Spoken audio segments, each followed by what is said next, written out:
and welcome to the Football Hipsters special podcast. Why is it special, I hear you ask? Well, it's an international break here on the 23rd of March, so we figured what better time to give you some extra content and maybe enlighten a few people on some things that happen below the top flight of football. So we have decided to do a podcast on the Championship and below in sunny old England. So who better than to have as my guest to talk about this? I've got Ross from our breakfast show. Good afternoon or evening, Ross. How are you? I'm a bit busy, but yeah, it's busy time to be a journalist this month. But otherwise, yeah, I'm doing okay. Good to hear. Good to hear. And fresh off the back of some really good listens to the last breakfast show and plenty of chatter. And we've had a Zoomer debate, haven't we? So yes, we say to our listeners all the time that sometimes you judge a player, you haven't always seen them, and it's just the way it is. It doesn't mean we're right or wrong. So there we go. I will gladly raise my hands and say if I'm wrong about Zuma's pace, then I'm happy to be wrong about Zuma's pace. So yes, no bother to me, my friends. There we go. We've addressed that one. But as usual, thank you to everyone that has taken in those pods. So we've got no menu. We're just going to freeform this completely and just sort of have a little bit of a chatter for an hour or so and see where we go. So we're going to start in the Championship and work our way down because that obviously is a league you follow intently. So let's start at the top of it. We are 38 games in as time of recording. Shall we start on the top two? We've got Burnley top of the table on 75 points and Brighton and Hove Albion on 71 points in the automatic promotion place in second. So what's your views on these two clubs and anything you want to sort of pick out from their season so far? I'm quite surprised that Brighton is second. I have to admit that much. We've been talking about doing this pod for a little while, and for as long as we have been talking about it, Brighton have been fourth, fifth, a bit wobbly at times, and there's one time we do decide to sit down and record it, suddenly it's all changed. Brighton is second, Hull are looking wobbly as hell now. It's very strange for me to see Brighton in second, but at the same time, I don't think they've got a bad team. Wouldn't say that at all, and I think Chris Hughton's done a fantastic job. It has to be said. The Championship just seems so much like his arena, and Burnley. I mean, Burnley are top of the division at the moment, 4 points clear at the moment. Generally speaking, they are the absolute bankers in the Championship. They have been extremely consistent. I don't want to draw too many comparisons between us and them, but when we were Championship, when Southampton were in there, we had essentially the same kind of campaign where we were just consistently inside the top 2 of the 3. We just got things done. We knew what we had to do. We built a good Championship team, just ticked through it. Seems like that's what Burnley's doing at the moment, and I'm really, really happy for Sean Dyche more than anyone to see Burnley really, really settled there in first place.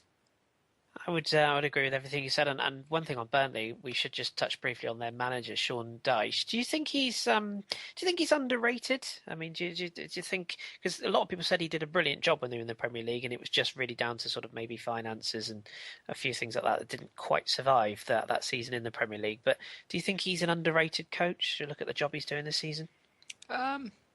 I don't know, it's tricky really, because I think that if you look at how he does in the Championship, then yeah, you could say he's underrated and that he might be in line for a bigger job at West Brom or somewhere such.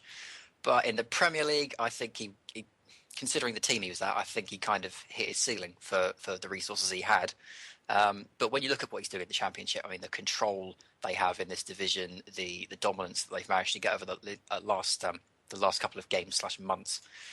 For me, the Championship, Sean Dyche, yeah, he's vastly underrated, but the Premier League Sean Dyche that we saw with Burnley probably hit his glass ceiling. But that doesn't mean that I don't think he's going to go on to bigger and better things after Burnley, or even if they go up next season. And well, it looks like they're going to this season. But yeah, even if they do go up, they can finance, they can try and rebuild, and you never know. They might look at teams like Bournemouth as a model to try and to match next season. So yeah, it's an interesting one. I certainly think he's got a big future on him though, Sean Dyche. Yeah, I agree. And wasn't he? It was at Watford briefly, wasn't he? That ended Yes. with him. Didn't they sack him? Yeah, I don't know if that was. I think, and I could be wrong on this. I think that was just when the Pozzo family took over and they decided to replace him with Zola, or that might have been one or two managers beforehand. But yeah, he was at Watford and got the sack, and I believe at the time it was considered quite unfair and harsh on him. So glad to see he's doing a good job, Burnley.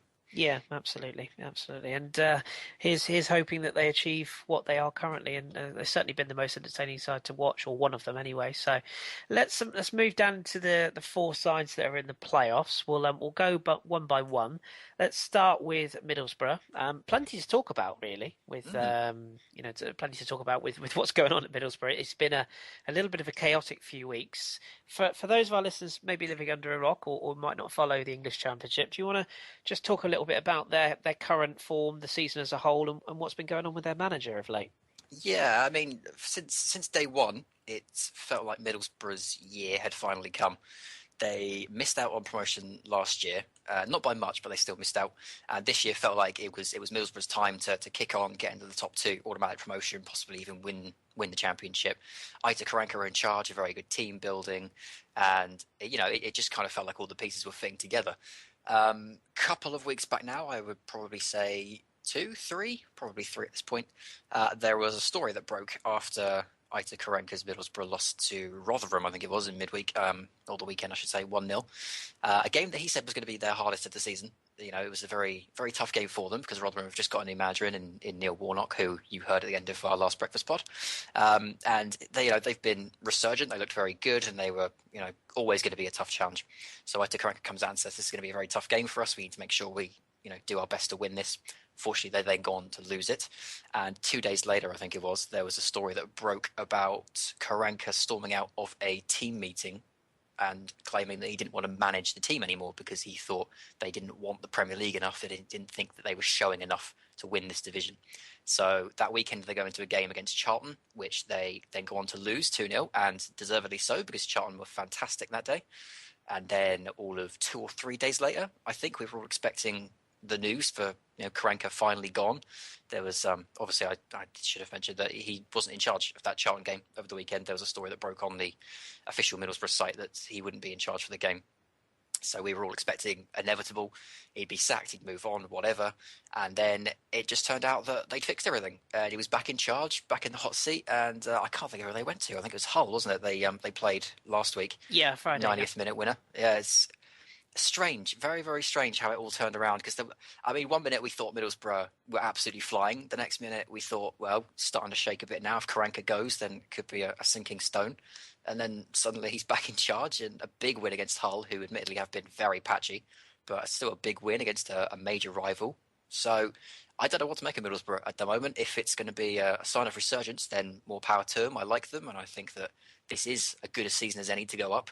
But it's very, very strange, and it does feel a little bit fragile. But if they can make it up, then you never know. I'd probably say Karanka's going to be in charge next season if they go up. If they don't, then you may see these wounds fester again. Yeah, I agree. And just purely from your opinion on this, do you think that there's more to this story than meets the eye? Do you think there's maybe been a fallout somewhere behind the scenes? Is it as simple as the fact that the manager feels the way he does? What's your gut feeling on this one? Well, there were stories about perhaps some of the players having arguments with Karanka and not liking his management style. I know Stuart Downing was one that was quoted in some newspapers. I'm of the at the time I was of the opinion that it was a play to try and get the players motivated to say, well, I don't think you want this enough, storm out, and then come in the next day and go, right, who's ready to take this on? Apparently that wasn't it. So for me personally, I think if they go up, Karanka's in charge, and he'll have the proof he needs that this team can go on. If they stay in the championship, he will probably look to leave again if he had these problems a couple of weeks back.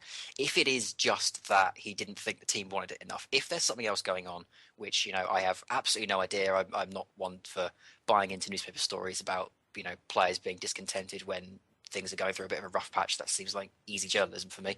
So from a personal point of view, I think it's probably just frustration at the time. It was probably just a lot of emotion wound up in it. But there's got to be something more to it. I don't think it's completely smoothed over. I think there's a problem somewhere. But who knows? Who knows with Karanka, and who knows with that chairman? Very true. Very true. Let's pick on two other clubs in the playoffs then. Let's talk about Hull and Derby. two, fair to say, contrasts in the season so far. You've got Hull with the stability of a Steve Bruce, and largely the squad that sort of went down. I think they kept certainly the most important players, particularly Hernandez, which we could touch on. And then you've got Derby, who have just crazy, really. The Mel Morris, the owner, sort of all that money and changing coaches and changing style and sort of talking about style. Real contrast between these two clubs over the season so far. Yeah, you could say that. I think they're in the sort of the same boat at the moment because Hull seem to have, contrived to do as much damage to their promotion charge as humanly possible, and Derby started that particular challenge of their own a couple of months back when they sacked. Oh God, what's his name? Paul Clement, wasn't Paul it? Clement, yeah. Who was in charge? I mean, across the season, you'd have to say that Hull were the picture of stability. They looked like the Burnley that we know now, just cruising through, normally a safe bet, win by a couple of goals. It was over by half time, kind of performances. But Derby have. I mean, they struggled very much at the start. It stabilised mid-season, and then they started to wobble again. The Derby ethos, whatever it is that they do there, is bizarre. It's far beyond me. They pump millions into that team for a championship level team, and then don't give the manager enough time to make it work. I didn't think that Paul Clement was the right man for the job. I thought it was a very, if you'll pardon the pun, a very hipster choice. It didn't strike me as a championship kind of choice because this division is so competitive. You cannot have someone in this division that is learning their trade because 9 times out of 10 it goes wrong. And Paul Clement, I don't think he's ready for that job. I don't think he's ready for this league. If he was going to come in, I think he had to be an assistant. But they've played their hand. They hired him. They fired him, and now they are where they are. The guy they've got in charge at the moment, Vassal. I think it's Vassal, isn't it? Wassel, Vassal, one of the two, yeah. Yeah, I think he's been promoted from one of their coaching staff. I mean, he again looks like a man that could probably do a job in this division, but he's still learning his trade, and he's learning quickly, but I don't think he's learning quick enough for the promotion charge. Whoever gets Derby in the playoffs, if they do end up in the playoffs, it's going to be quietly confident, and I think a Derby-Hull playoff would be extremely interesting because of the contrast in how their seasons have gone and how they've kind of overlapped at times as well. It's a very strange situation with Derby, but Hull in general, I would still expect Hull to sail smoothly to the end of the season and finish around fourth. That's where I can see them ending up. They've got a very good manager, very good squad. They've invested well. It just seems like a bit of a bad patch for me at the moment with Hull. And of course, with Derby as well, you've got the Harry Redknapp effect. Yes. Which of course he'll take all the credit if they go up, and will say, "Well, it was too late to make a difference if they don't go up." So that's Jordanian national manager as well now, isn't he? Oh, is he really? Good grief! No words, no words. Right, running up the playoff positions as we speak. Then Sheffield Wednesday. I wanted to focus on them individually a bit as well because they've had real transformation in fortunes. If you look at past few seasons, they've got the Carlos Carvajal, the coach. They've got sort of some flair players. Seem to have changed a lot of the playing style. So much has changed there, but it's another one of these sleeping giants who may be an outside shot to come through the playoffs. Yeah, I mean, I think we mentioned it on our normal pod beforehand that they've got something really special growing at Sheffield Wednesday, something that is genuinely exciting as a fan of the Championship to see, because it's a nice, solid English core. It's a very tactically astute manager, bringing everything together, making sure the players are all working for each other. There's there's so few people in it that are just in it for the money. It feels like a real team is developing in that division, and they've added some real genuine quality, like Barry Bannon, Aidan McGeady. They got in on loan.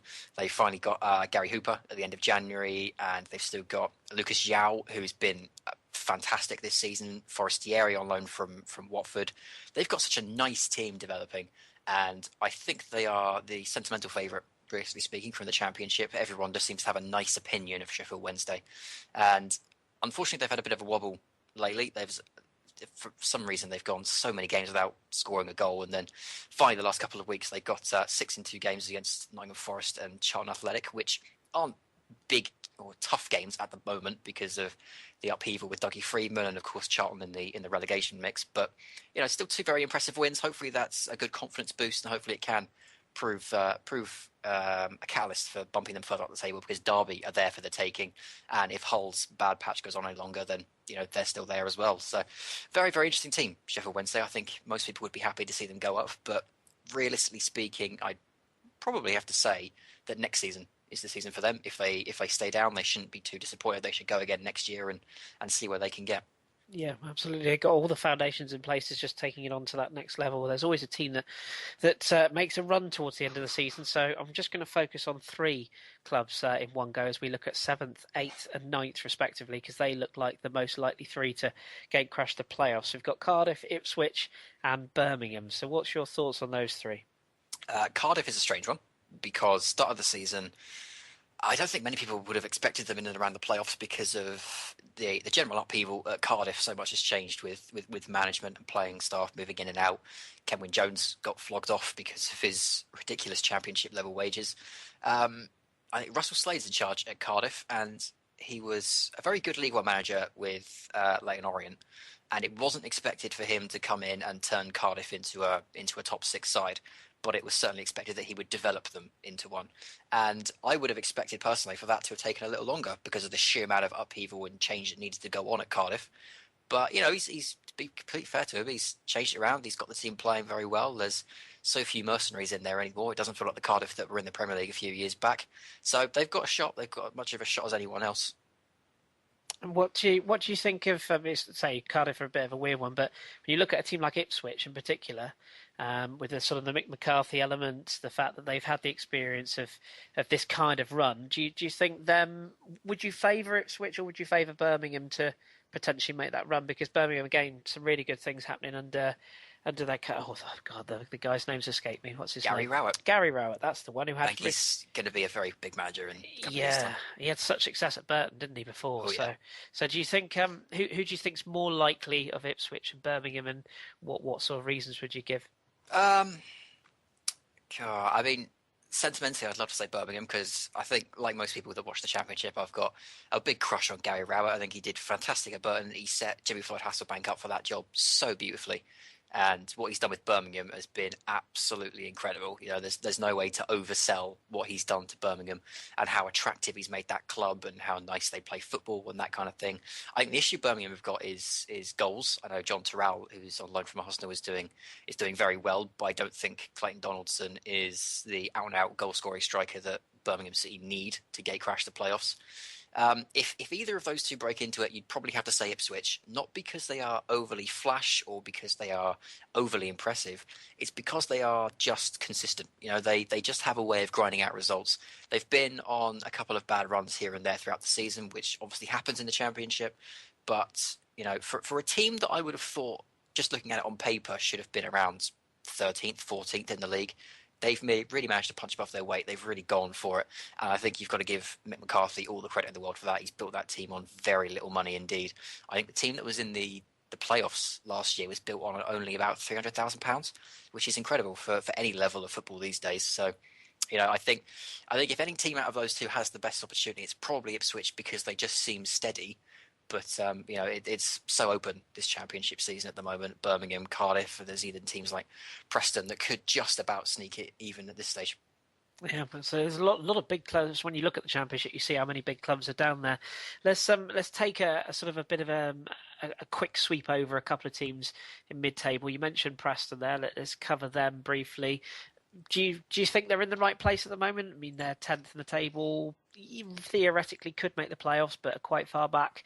What do you make of what's going on there? Or would they be fairly happy with a mid-table finish? I think they should be this year. I think they've got some very, very good things happening at Preston. And I have to admit, the rise of Preston kind of came out of nowhere. For long periods of this season so far, Preston looked like lower mid-table, perhaps even relegation zone kind of team. And then out of nowhere, they just exploded and got some really, really fantastic results at the start of the year, at the end of December, and then through till about the end of February. They were winning so many games. It was incredible. I like the manager. I like the setup. I like the entire club. I think they are a big team for the Championship, and I think this season is a very good indicator of the direction Preston are going in. If they can keep what they've got, add some very good quality players, perhaps on the low budget, get some loans in and that kind of thing, they could be right up there next season. But if the season ended today and Preston finished 10th, I think they'd be pretty happy with that. Yeah, absolutely. Particularly as you say, where they've come from and coming up and whatnot, it'd be a bit of consolidation. However, a club that probably won't be happy to finish where they are currently is QPR. What do you make of them? The change of manager, Jimmy Floyd Hasselbank, so many players coming in, so many players going out. There's the behind the scenes bits and bobs going on. Are they going to look at this season as a bit of a waste of a season? I think the ownership will see it like that because of the money they put in. Um, yeah, I just said about Jimmy Floyd Hasselbank at Burton. That job was pre-made. Any manager in the world could have walked into that and made it work, so long as they were competent enough, to just keep things the way they were and add their own little bits. It didn't really have to do a lot to make Burton tick, and I think you're seeing that again this season in League One with their new manager, whose name has completely gone. It's Clough, isn't it? It's Clough's in charge of Burton. Yes. Um, yeah, for QPR, I mean, I think they were they kind of shot themselves in the foot when they kept Chris Ramsey on. For me, I think Chris Ramsey is another one of those coaches that was never going to make it as a manager. Add him with Tim Sherwood and the guy that took over at Wolves, O'Connor, who took over at Wolves when Mick McCarthy left. There's just so many of these coaches that come in and just can't cut it. And I didn't think Chris Ramsey was the right choice for a league as quick and as demanding as the Championship. Like I said earlier, this isn't a league to learn your trade in. And he bought some very good players. He really did. They did a very good job rebuilding that club with Sharon Cherry coming in from Holland and so many others. But at the same time, I think Chris Ramsey was a poor choice in manager, and I think they got through half the season and started to realise it themselves. Jimmy Floyd Hasselbank, I think, is the right manager for them. I think he's the right style, but only if they accept they are going to be in the Championship for at least another 2 seasons, in my opinion. I think they have to accept that Jimmy Floyd Hasselbank needs time as a new manager to settle down, build his team, build his players, have access to the funds he needs to build something truly unique for QPR, and then see the team develop. But this season, you'd probably say it finished when they sacked Chris Ramsey. You'd probably have to say until the end of the season, he's much like in the Jurgen Klopp boat, where he's just learning about his team, learning about his players, deciding who he wants to keep, who he wants to send out, and hopefully next season there'll be a bit more of a flair creative outfit. Yeah, it's definitely going to, as you say, so definitely going to look back at this and think, "Oh, it's another season we could have gone big and didn't." And too far, too inconsistent, and too far away. You would imagine. Of course, nothing. You can never rule out anything in the Championship. That's something I've learned watching it over the seasons. But it would be very unlikely at this stage to make a playoff run. What about Wolves and Leeds United? I'll couple those two together again. Again, sort of two giants, dare I say that word again, of previous or of football in general, I suppose. When you look back over the years, Leeds have got such a mess behind the scenes. There's still issues with Chilino and what it means for him to be in charge, or the charges he's had against him, etc., etc. And then you look at a club like Wolves, who again, fans unrest, teams seem to be just so inconsistent. What do you make of these 2 seasons as a whole for the 2 clubs? Well, I'm not surprised. I think they're in about the right place. Kenny Jackett is at Wolves. I think he's a great manager for this division. He's never had the chance in the Premier League, and I think he's going to get it eventually with Wolves. But the issue is the finance and not being able to just go out and spend money like a Hull or a Middlesbrough or even a Brighton to be able to pull in big names to help them move up the table. So they've got to build slowly. They're probably going to have to sell off some assets. I know as a Southampton fan, I'd love to see Nathan Byrne, their young right back, come up to the Premier League, especially to Southampton if we can get him. So they could reinvest that money. I mean, the Benica Fobe money they got in January, I think that was about 12 million in the end to Bournemouth. They need to reinvest that cleverly. They've done it slightly with Giro, who's their new striker. He's been injured on and off this season, and next season we'll hopefully see him coming to the fore, and he could be a contender for one of the Golden Boot in the Championship. But for me, I think Wolves are in about the right place. I think there's a project going on there, and I think they've got the right manager for it. But I could also understand if there was some fan unrest about the positions and the performances and the inconsistencies, because if they just been a little bit more clinical, they could be much higher and they could be challenging for 6th. But for this season, I think they're in about the right place. And Leeds, I mean, Leeds is the gag that keeps on gagging. I suppose it's a strange situation at Leeds. A chairman that wants to. I genuinely get the feeling Chilino thinks he's doing the right thing for Leeds. I genuinely get the feeling that everything he does, he's thought about and thought, right, this is the one that's going to turn the fan opinion round on me. No one likes Sky. Let's tell them they can't come and film anymore. So let's do that. And, we'll put more money into it. The manager's not doing very well. Let's get rid of him and find something better. I genuinely think he's got the best interests at heart, but he just gets it so wrong all the time. So many gaffes. And I mean, the team itself is, I don't see how you could play for Leeds at the moment. I don't see how you could confidently play for Leeds at the moment, knowing any of it could change any day now. It's a very, very surreal situation, and I'm sure as someone that saw Leeds when they were much bigger, it's probably a bit surreal to see Leeds where they are at the moment. Yeah, so then yet another, as I say, big club that seems to have fallen from grace. I do agree with you, Angelino. Actually, I think that's a very, very fair summation of what's going on there. Let's put another group of clubs together. I'll group four clubs together on this occasion: Reading, Huddersfield, Nottingham Forest, and Blackburn. So Blackburn in 14th, Forest 15th, 16th, Huddersfield 17th, Reading. Appreciate it's a lot to pick up on those, but especially Forest, I would say, is the one to pull out of that one. What do you think is going on there? I mean, again, it's another club that they've let go of a manager. They've got such big ambitions, but yet they are 15th in the Championship, and seemingly another season goes by where they will not be in the top flight. Yeah, it's weird. I mean, Fawaz is another chairman that I think once again has got his heart in the right place, but just isn't delivering on it. I mean, I said at the time when Dougie Freedman got the Nottingham Forest job that I thought that was a bad appointment because he didn't do a great job at Bolton, and I fully appreciate he had financial constraints, and the club were going down at the time that Dougie Freedman was in charge, but he wasn't a popular manager among Bolton fans. He didn't do the best job. And Nottingham Forest is such a big club for the Championship. It's been a staple in the Championship for as long as I've been watching it. And whenever we went there at Southampton, it was a big game. Nottingham Forest is still a big scalp in the Championship. So to have a relatively unknown manager take charge of Nottingham Forest was bizarre. And he looked out of his depth since day one. They had some good spells across the season and got some nice wins.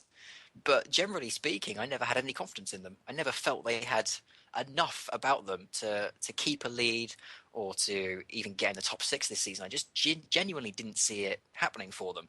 And the idea of sacking Dougie Freedman has been floated around since about last November. I was surprised it took as long as it did. But again, I think Fawaz is genuinely trying to do the best by Nottingham Forest. But the chopping and changing, the consistent upheaval of the squad, moving players in, moving players out. It's not healthy. It's really not. And a couple of seasons ago, they had the balance about right with Billy Davis, and they were challenging for the top six. Stuart Pearce had it right for about half a season before it then tailed off. And in those situations, you've got to stick with them in this division. If you're trying to build something, you've got to stick with them. And I think they should have done that with Stuart Pearce. Not Dougie Freedman, I don't think was the right choice for them. I think he needs to go down to League One. I think he needs to develop a portfolio down there. But yeah, it's very, very strange. If I was going to put money on Nottingham Forest's next manager, I'd say you're looking at a Gary Monk or maybe even a Steve McLaren. I know he's got history with Derby now, but there's some very big managers out there that could come in and really settle things down at Nottingham Forest. But if whoever they hire next, they have to stick with. Just have to give him the time, and they have to be confident in him, and the fans have to believe in him. And if they can do that, there's nothing stopping them getting into the top six. But it's consistency, not even so much on the pitch, just at the top. If Fawaz can just stay out of it for a bit, leave the manager to it, there's nothing stopping Nottingham Forest. No, everything's in place. It's, as you say, it's just getting all the ducks in a line, so to speak. So, anything you want to add on either Blackburn, Huddersfield, or Reading? Reading, I mean, I think that Reading is still in recovery from Premier League relegation because they went hard at the end of their campaign in the Premier League. They got some big names in. I can't think of the guy's name now. There was a guy they got in, Portuguese guy, I'm sure it was. They brought him in for their new captain and immediately had to sell him off because they just, they went down and they couldn't keep him. And Was that the guy from Sporting Lisbon? yeah, I'm sure it is. I can't think of his name off the top of my head. Carico? Yeah, that rings a bell. Yeah. They brought him in, and there was a lot of hype around him. He was going to be their save. I think back to Robbie Savage when he went to Derby when they were getting relegated from the Premier League, and everyone thought, yeah, he's going to go in, he's going to shape him up, and that kind of thing. And they brought this guy in. Like I say, it might be Carico or some alteration of that, and he came in for the Premier League, cost them a hell of a lot of money. And then they went down. They had to sell him on. They've got a lot of those kinds of players. They've just had to move on, and they've had to rebuild the team. And so much has gone on there. Management situation has been a strange one. I think Nigel Adkins, unfortunately, was just. It felt like it was a good match, but it didn't turn out that way on the field. I can't think of who they brought in after that. It was the former West Brom guy, Steve Clark. Steve Clark came in after that. Again, another one of those coaches that might not be able to cut it as a manager. I certainly think he had it set up for him at West Brom. And at Reading, it just never clicked. Maybe it was just the state of Reading. Maybe it was just his circumstance that cost Steve Clarke in the end. But that didn't seem to work. Now they've got their old manager back in charge, and I think Brian McDermott is very good for Reading. I think he's a good fit. But again, he needs another season or two. He needs to rebuild this club because there's so much that just needs chopping and changing. It's a really, really young squad these days. So I don't have much problem with Reading. I think they will rebuild. I think they'll come again. But for now, they're in a bit of a wobbly spot. And the same could be said for Blackburn, really. I mean, Paul Lambert's just gone in there. I think for everything that's been said about him, he's not the most creative manager in the world. And you could argue that his football is dull at times, but he will stabilise that club, and that's what it needs more than anything right now. Is it just needs to sit and just take a breath and go, right, let's see where we are. Who can we keep? Who can we move on? Et cetera, et cetera. I think they've got a good manager set up there, and I think it's a good division for him as well. He just needs to keep his head down after the whole Aston Villa debacle. So I think Blackburn are in a nice place at the moment, but again, that's another team that will be waiting for the end of the season because they'll want summer, they'll want the chance to rebuild and go again. Yeah, go again is the key for a lot of these clubs. Daniel Carrizo, I think it was for Sevilla, who they sold in Certainly rings a bell. June 2014. So yeah, there we go. That's one for Reading fans. Moving slightly down the table further then, let's take another group of teams. What, if anything, do you want to say about Brentford in 18th, Bristol City in 19th, or Rotherham in 20th? I have a feeling Rotherham might figure quite heavily in this one. Yeah, I think Bristol City, they were favourites for relegation at the start of the season anyway. They were expected to be in and around this position. So I think they're doing okay. They've just got a new manager in charge as well, who I think he was Oldham, it was Barnsley, sorry. He was the old Barnsley manager. They've taken him. He's doing a quite good job there now. He's got them stabilised. Again, another team that at this point in the year will just be thinking, right, let's see how high we can get and let's go again next season. I like the look of Bristol City from next season on. I hope they'll develop into a Sheffield Wednesday or a Birmingham. Brentford, not a lot to say, I suppose. I mean, they were challenging pretty high last season with Warburton in charge. Never expected them to challenge it again this year. But, yeah, I mean, good club, good honest family club, good tradition, good heritage, and I like them as a team. I just hope they can. I think they've got enough, but with this championship, you never know. So I'd like to see them stay up. I'd like to see them just settle things down and see where they can go. But it's still a nice team. Rotherham is the big story at the moment in the championship with Neil Warnock now in charge. I mean, they were in freefall. They were going down very, very quickly when the former manager was in charge. Who was it? Neil Redfern was in charge last time, and they were really not doing well at all. And in comes Neil Warnock, Paddy Kenny under his arm as well. And yeah, I mean, it's incredible the turnaround in Rotherham's fortune. I think the thing that he has got them that no other manager has, and no other manager in the relegation battle has, is he's made it seem like fun.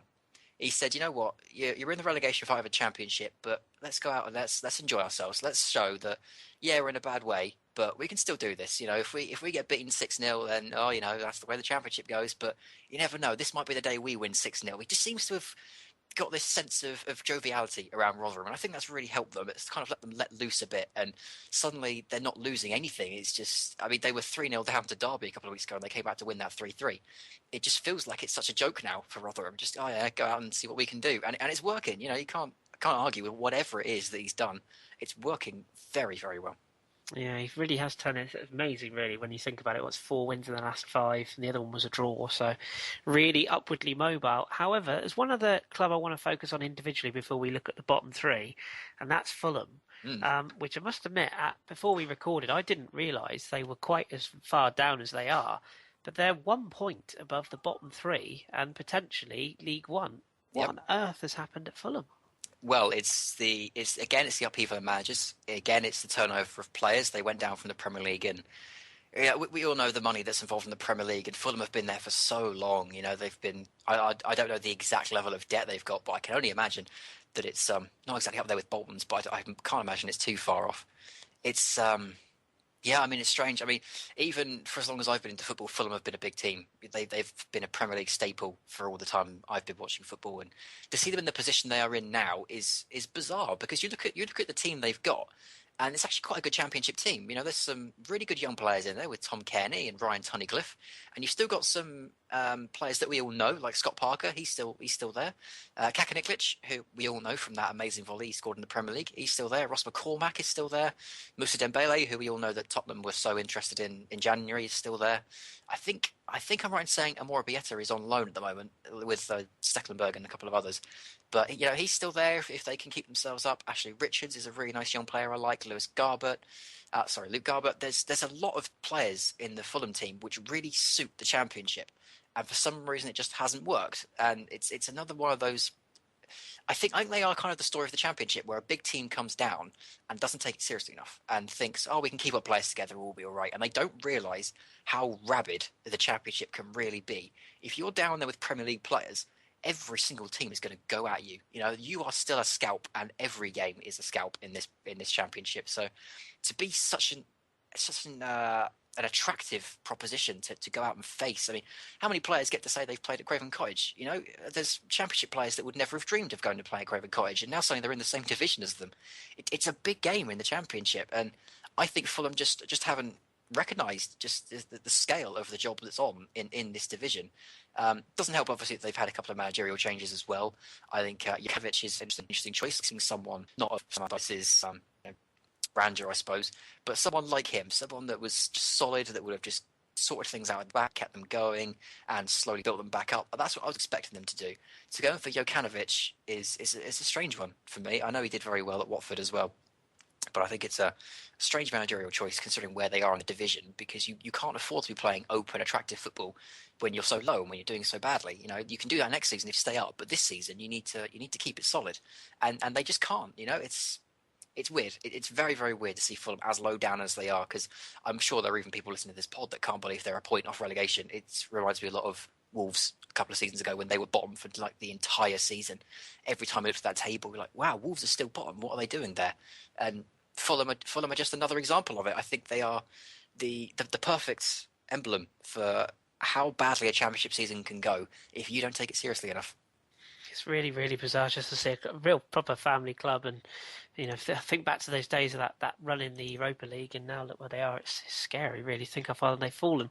But speaking of fallen, let's sort of wrap up Championship talk with the bottom three.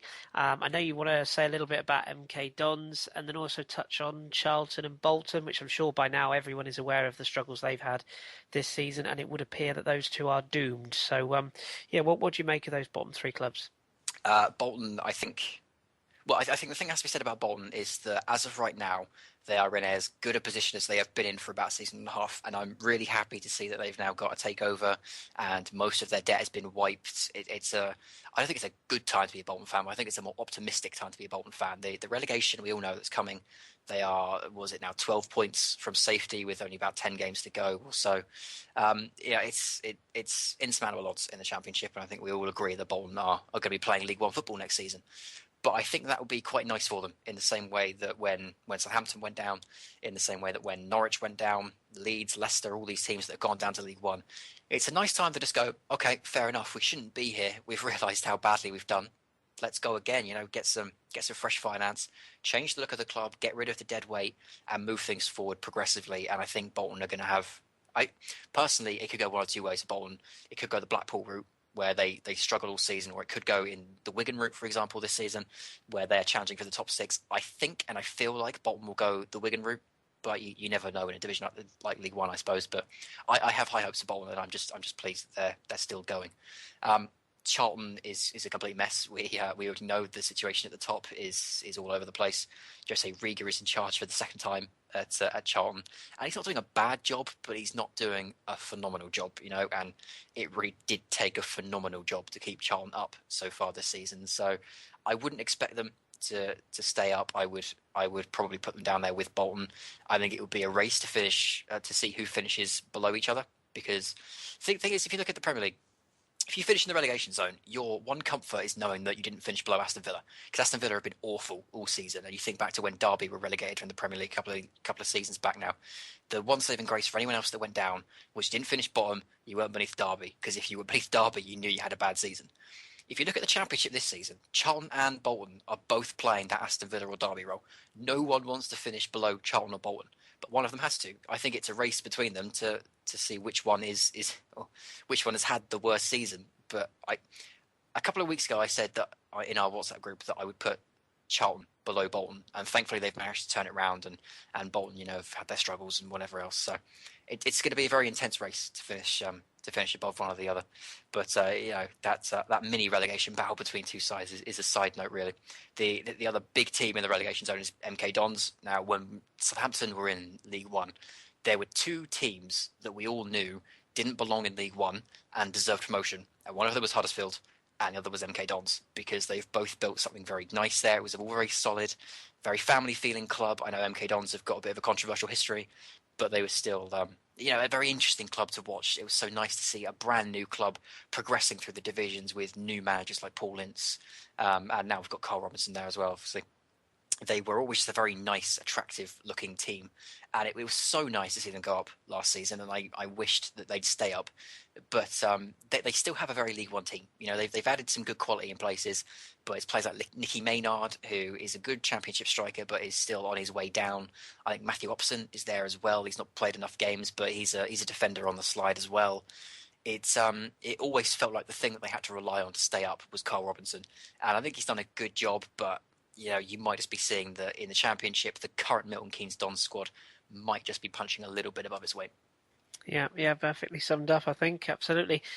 Before we leave the Championship, I've just got two other questions for you, a bit sneaky, but I'm going to throw them at you. First of all, I want you to give me maybe 3 names of players that you think have had particularly good seasons and may well make the step up to Premier League, whether it be with the clubs they're at now or indeed to be signed. And then, of course, I'm going to ask you that immortal question. The 2 that go up, the team that wins the playoffs, and who goes down. Cool.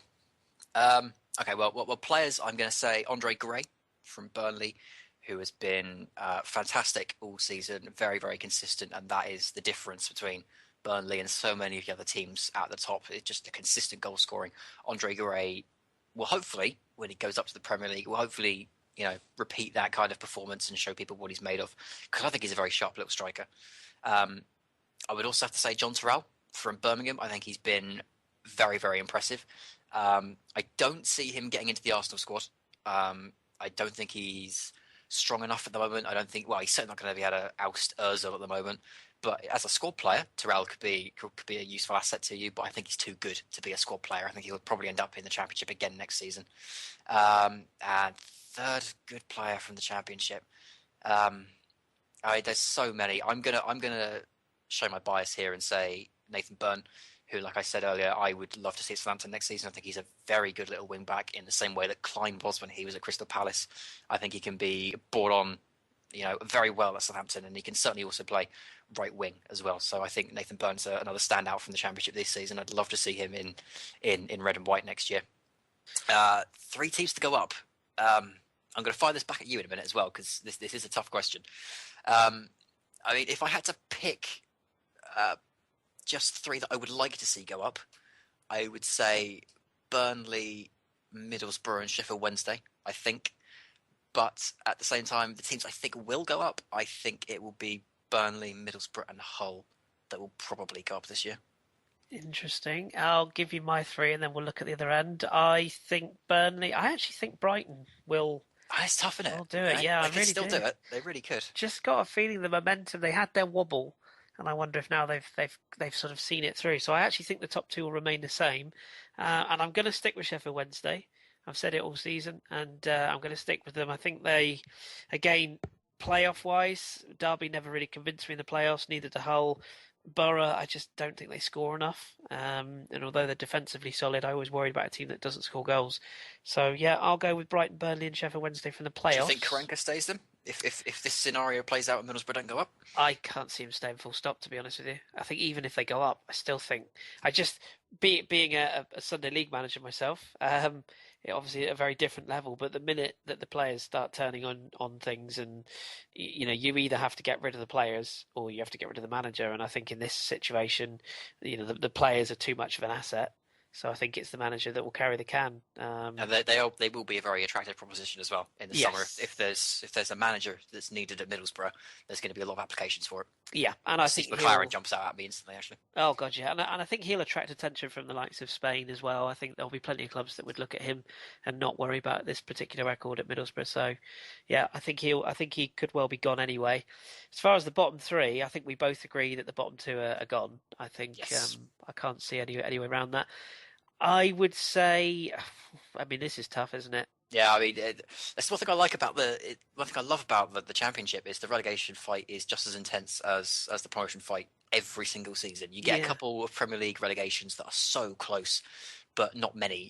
Generally speaking, you know who's going down about Christmas time. The championship is just so open. Okay. It's very, very tough. I'm actually gonna go slightly left field here, and I'm actually gonna say Brentford. Brentford. Yeah, if you look at their current run, I mean, four straight defeats. There's been a bit of internal politics there as well. That they seem to ship goals. I mean, 59 conceded in 37 games. That's pretty high.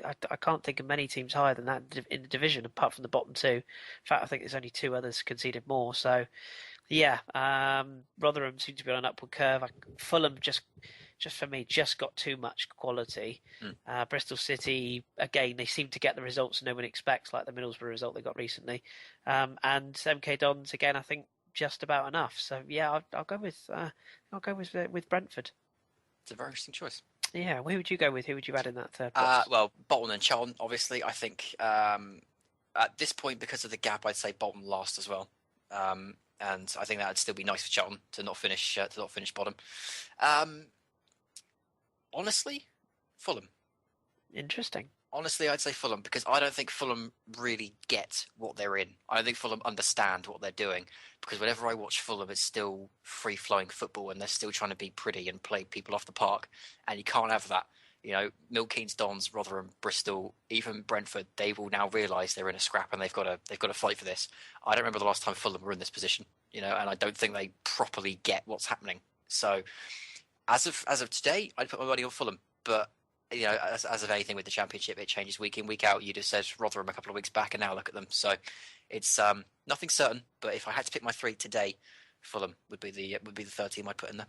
Fair enough. Yeah, we will await our listeners to tell us how silly we are when all of those predictions come wrong at the end of the season. So yeah, okay. Right, with our remaining time, then we're just going to take a quick trip through Leagues 1 and 2 because again, it's not something we really cover on either pod that we do normally. So looking at League 1 first of all, by our own admission, neither of us sort of follow them intently, but we keep our eye on the results and we keep an eye on where things are in the table and indeed the clubs. Looking at the table as we speak, you've got Burton and Wigan occupying the top two positions. Walsall, Gillingham, Millwall, and Barnsley are in the playoffs with realistically any of Bradford, Coventry, Southend, Port Vale, probably as far down as Rochdale, you could say, have got an outside shot at the playoff positions. And down the bottom, Colchester, Crewe, Oldham and Doncaster reading up the table are in the bottom four with the likes of Blackpool, Fleetwood, Chesterfield probably looking over their shoulders. You'd imagine Shrewsbury are safe, and Danny's Peterborough in 16th also should be all right. So what have you made of League One? Any teams, just briefly, that have sort of surprised you, or any teams that have really stood out? I suppose Burton is the obvious one. It could be back-to-back promotions, I think I'm right in saying.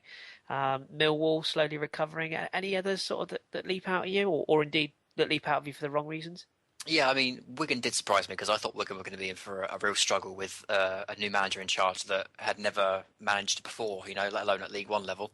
So I'm surprised at how well Wigan are doing. I'm also surprised by how well Millwall are doing. To be fair, I didn't think Millwall would be anywhere near the promotion places. I thought they'd be mid-table, but they've done a fantastic job. The teams that I would say really stand out for me, the first is Coventry, because obviously Coventry have had their problems the last few seasons, and this season felt like the time to go again. This felt like their regeneration. It felt like this was their big moment to try and push for the top four. And for so many months of the season at the start, they were in that top four. They looked like they were going to be right in the mix, but suddenly they've just been slipping away and slipping away and slipping away, and now they are eighth.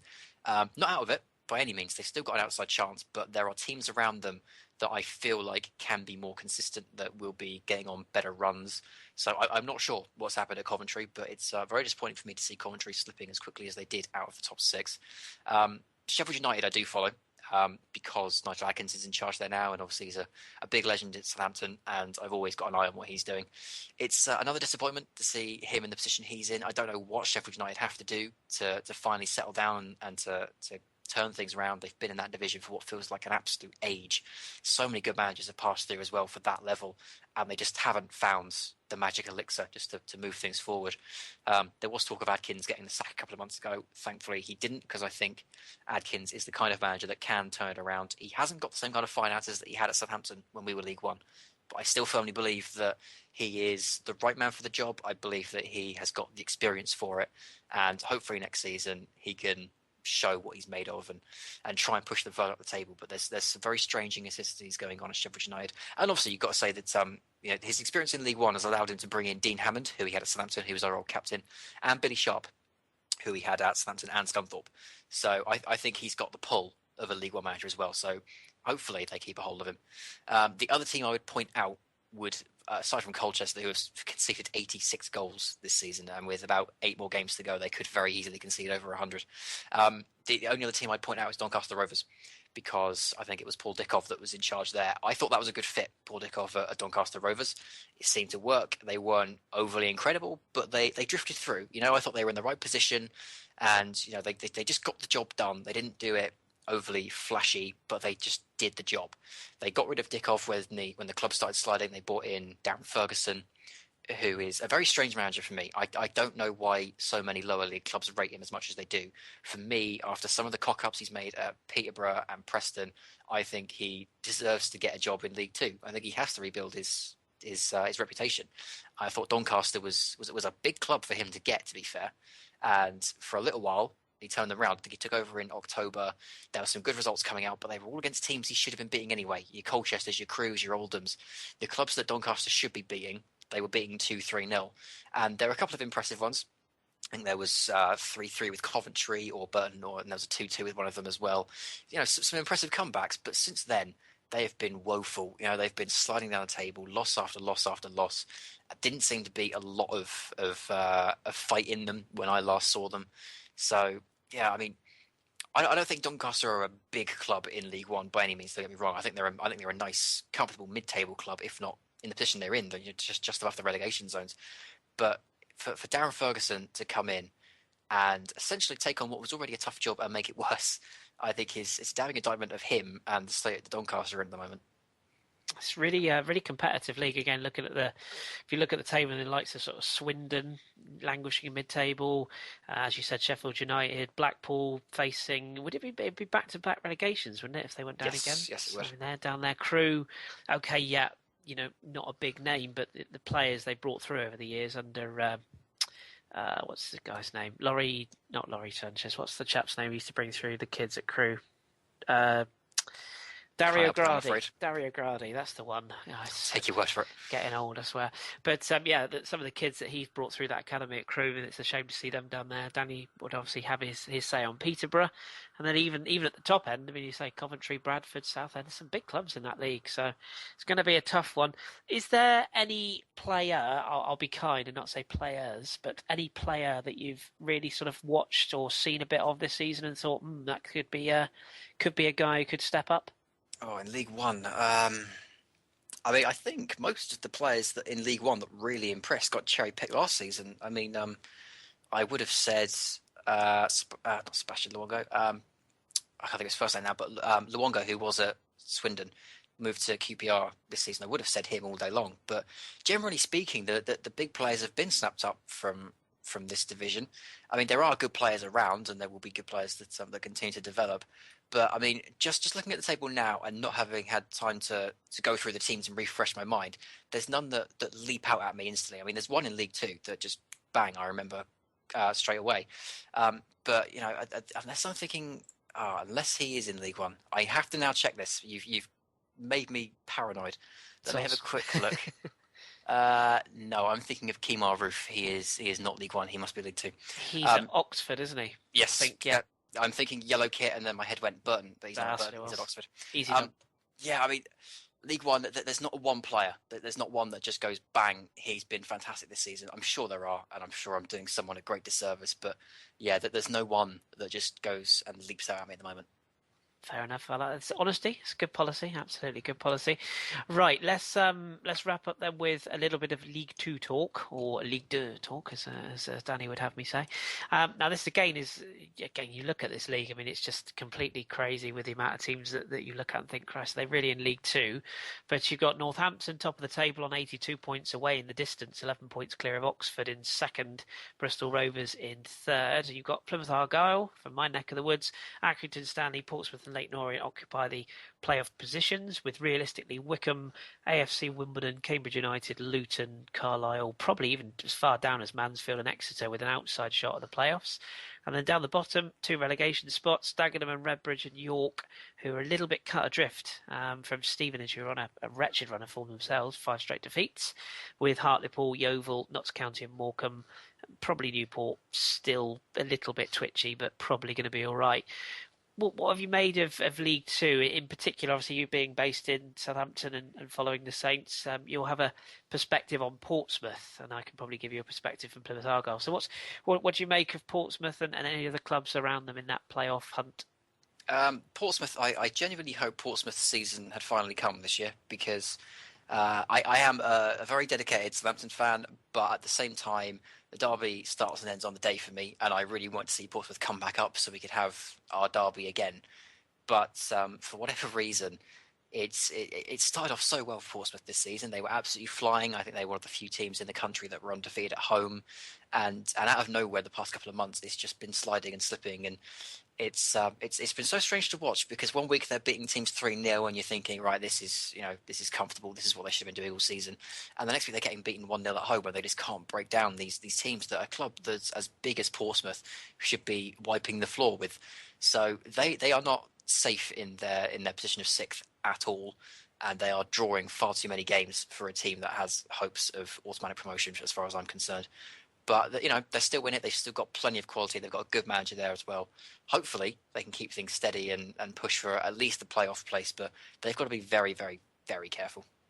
And what are sort of looking at, say, I'll give you a Plymouth perspective in a moment as well, but looking at some of the other clubs there, I mean, you mentioned Kemar Roos' form at Oxford, Bristol Rovers. I think that's quite a transformation. Cause I'm sure I'm right in saying they dropped out of the Football League last season. Yes, this is their first season back up. It's a hell of a run for them, isn't it, to be up there?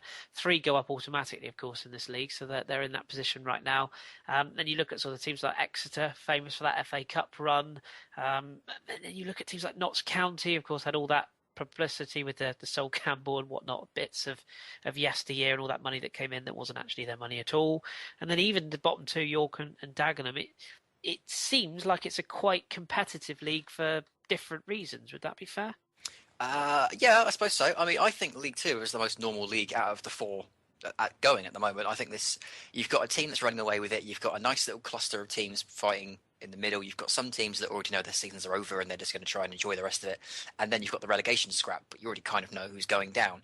This one feels like a very smooth sailing kind of league, but it's the middle. It's the middle where it's all clustered and everyone wants to get at least one more position higher than they are at the moment. That's where it feels at its most competitive. But there's some very good teams in League Two, good teams that have long-term plans that want to start moving up the division, and I think this season's been good value in League Two.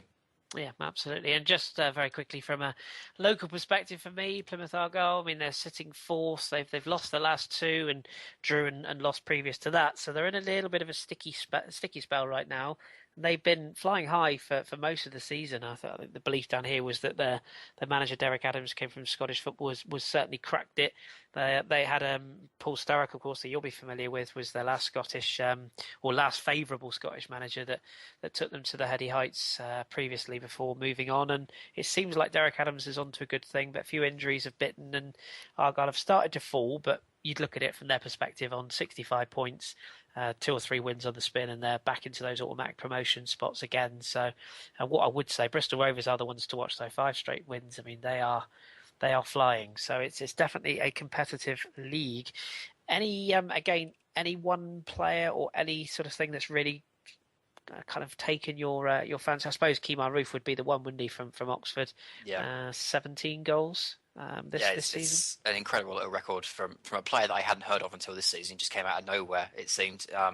I mean, I'm not going to say he's the only reason that Oxford are up there, but if you took Kemar Roofe away from Oxford, then they're far further down the table than they are now in second. He's given them a real shot in the arm, and I would not expect Kemar Roofe to be at Oxford for a great deal of length of time, especially if they got up to League One. He'd probably get half a season in Oxford before someone would be willing to pick him up to see how he'd do at League One level. I mean, I'd love to say Jed Wallace, but unfortunately he left Portsmouth this season, so I can't say him. No. But Kemar Roofe is by far and away one of the best players in the division. In terms of the team, I would probably say, aside from the incredible run that Bristol Rovers have gone on and the bizarre run that Notts County continually go on, the one team that I really want to give a special mention to is Yeovil. Because a couple of seasons ago, Yeovil were in the Championship, and I still remember the day they went up. They won their playoff. Incredible day, incredible moment for Yeovil, who I don't think they'd ever been in that position before in the Championship. It was amazing to think that they were going to be in the same division as QPR, and I was so looking forward to some of the players that QPR couldn't shift from that Premier League side turning out at Hewish Park. But they went down from the Championship. They then had another relegation in League One. For the longest period at the start of this season, they were rock bottom of League Two as well, and it didn't look good for them. But they've turned it around. They've been absolutely fantastic to get into the position they're in now. And I wouldn't say they're safe just yet, but they're certainly going in the right direction. So full credit to Yeovil. Absolutely, and a couple of quick mentions to two other top scorers. Jay Simpson, who's the league's leading top scorer with 23 goals, the former Arsenal man, is at Leyton Orient now, and when you consider Leyton Orient are seventh, they're not exactly the top club in the division. That's a pretty good record. And Matt Taylor at Bristol Rovers, who's got 20 goals this season in the league as well. So that's probably a big reason why Bristol Rovers are up there. So should also say, as a Southampton fan, we've got Jason McCarthy on loan at Wycombe Wanderers, who is our under-21s captain, and I think it's fantastic to see him out and about actually playing consistent football. I think he's done very well for Wycombe. Hopefully the experience he picks up there can help him when he comes back to us, because I think he's the future Southampton captain. Absolutely, yep. Yeah, it's competitive league, and plenty of ways to go in all three of the divisions below the Premier League. And of course, a lot of people always focus on the Premier League, but there are leagues existing below it. Many, in fact, there's even leagues existing below League One and League Two. So do check them out. Get out of town. I know it's all real, but plenty of highlights available, particularly if you're a Sky subscriber. You can usually find, or BT Sport, of course, you can usually find non-league and lower league highlights. I think even Channel 5 have a programme these days. It's not as good as it used to be on BBC, but that's another story.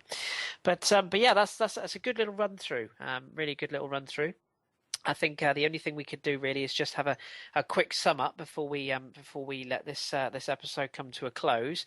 So what I'm going to just ask for you really now is, of the teams in the Premier League at the moment, and obviously we went through this the other day about teams coming down, how much change? Let's just sort of look at Aston Villa specifically on this one. Of the teams coming down from the Premier League, basing it around Aston Villa, how many of the other teams around them do you think are going to have wholesale changes to come back up? Because a lot of people say that it's really, really difficult to go down and come straight back up. Villa are going to experience that next year, and even the other teams. If you look at Newcastle, Sunderland, and Norwich, do you think that most of those are equipped to come back up if they do drop down to the Championship next season?